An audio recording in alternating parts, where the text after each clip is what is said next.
अंबरनाथ नगर परिषदेच्या महिला व बालकल्याण सभापतीपदी नगरसेविका स्वाती आतिश पाटील यांची निवड झालेली आहे आणि त्यांच्यावरती मोठी जबाबदारी देखील आलेली आहे। थेट आपण या संदर्भात त्यांच्याशी संवाद साधूया। ताई नमस्कार आणि अभिनंदन, आपली सभापतीपदी निवड झालेली आहे। महिला व बालकल्याण समितीच्या बिनविरोधीपदी निवड झालेली आहे, कसं वाटत आहे ताई तुम्हाला? नमस्कार। सर्वप्रथम तर माझ्यावरती जो विश्वास ठेवून ही जबाबदारी सोपवल्याबद्दल मी पक्षाचे वरिष्ठ सहकारी नगरसेवक आणि अंबरनाथच्या सर्व नागरिकांचे मनापासून आभार मानते।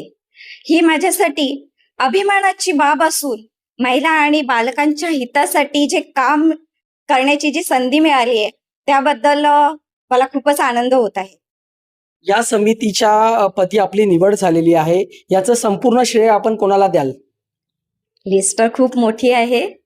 सर्वप्रथम तर महाराष्ट्राचे मुख्यमंत्री माननीय देवेंद्र फडणवीस सर, आपल्या महाराष्ट्राचे प्रदेशाध्यक्ष माननीय रवींद्र चव्हाण सर, ठाण्याचे जिल्हा प्रमुख नंदू परबजी सर आणि आपल्या अंबरनाथच्या नगराध्यक्षा तेजश्रीताई करंजुले पाटील, आपल्या भाजपाचे गटनेते अभिजित करंजुले सर, तसेच आपल्या भारतीय जनता पार्टीचे सर्व पदाधिकारी, सहकारी नगरसेवक, अंबरनाथ मधील सर्व नागरिकांना मी हा श्रेय देऊ इच्छिते।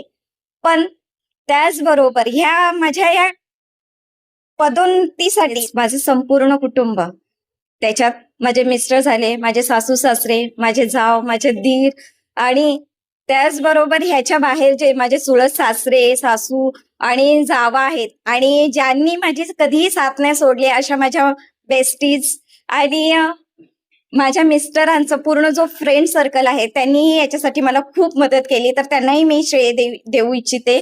आणि त्याचबरोबर आपल्या पॅनल मधील सहकारी नगरसेवक सचिन गुंजाळ सर आणि लोकनगरी मधील मी तर सांगू इच्छिते संपूर्ण जेवढेही नागरिक तिथे आहेत त्यांनी सर्वांनी माझ्या विजयासाठी खूप प्रयत्न केले, तर त्यांनाही मी हे श्रेय देऊ इच्छिते।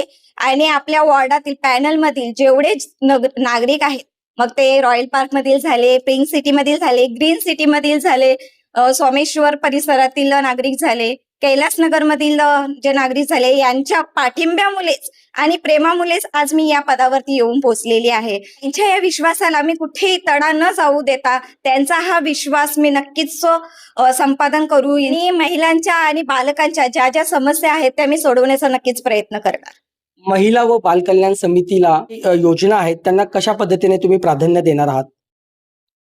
सर्वप्रथम तर मी महिलांच्या आरोग्यविषयक ज्या समस्या आहेत आणि मुलांचे पोषण आणि शिक्षण या 3 गोष्टींवरती मी जास्त भर देणार आहे। आणि शासनाच्या ज्या काही योजना असतील त्या तळागाळातील सर्व महिला आणि बालकांपर्यंत पोहोचवण्याचा नक्कीच प्रयत्न करणार आहे। अंबरनाथ मधील महिला आणि बालकांना आता कोणत्या समस्या जास्त भेडसावत आहेत, या संदर्भात आपण काय निर्णय केलेला आहे, काय करणार आहात? सगळ्यात जास्त भेडसावणाऱ्या समस्या म्हणजेच महिलांच्या आरोग्यविषयक समस्या झाल्या, रोजगार संबंधीचा अभाव आणि बालकांचा पोषण आणि शिक्षण या संबंधीचे भरपूर प्रश्न जे आहेत ते अजूनही भेडसावतात आणि आपल्याला ह्या विषयांवरतीच समितीमार्फत काही प्रभावी उपाययोजना करता येतात का याच्यावरती नक्कीच मी भर देणार आहे आणि प्रयत्न करणार आहे। 5 वर्षानंतर स्वाती पाटील म्हणून अशी काय ओळख निर्माण झाली पाहिजे असं आपल्याला वाटत आहे? माझ्या कार्यकाळाची ओळख जी आहे ती महिला सक्षमीकरण, बालकांचा सर्वांगीण विकास आणि पारदर्शक प्रशासन यांनी व्हावे अशी माझी इच्छा आहे। त्याचबरोबर आपल्या महिला आणि बालकांच्या जीवनामध्ये सकारात्मक बदल कसा घडवून येता येईल याचा देखील मी विचार करणार आहे आणि हेच माझे ध्येय असणार आहे। धन्यवाद। महिला आणि बालकांच्या सर्वजणीन विकासासाठी ते कटिबद्ध असल्याचे त्यांनी सांगितलेलं आहे। येणाऱ्या काळात ते कोणता बदल घडवून आणतात हे पाहणं आता महत्त्वाचं ठरणार आहे।